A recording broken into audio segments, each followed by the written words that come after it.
BJP Banamalipur মণ্ডলের উদ্যোগে এলাকার গরিব দুস্থদের মধ্যে বুধবার কম্বল বিতরণ করা হয়। এদিন বনমালীপুর মণ্ডলের অন্তর্গত 51টি বুথের গরিব দুস্থদের মধ্যে কম্বল বিতরণ করা হয়।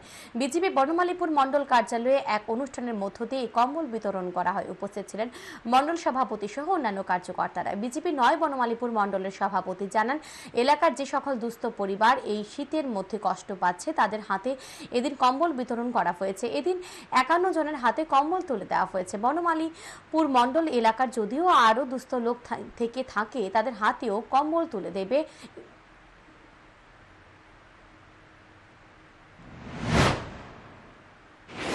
বনমালীপুর মণ্ডলের উদ্যোগে এবং টিআরপিসি কর্মচারীদের সহায়তা আমরা বনমালীপুর এলাকার 51টি বুথে যারা দুস্থ পরিবার শীতের প্রকোপে কষ্ট পাচ্ছে তাদেরকে আমরা কম্বল বিলি করে তাদেরকে সামান্যতম একটা পরিষেবা দিতে পেরেছি।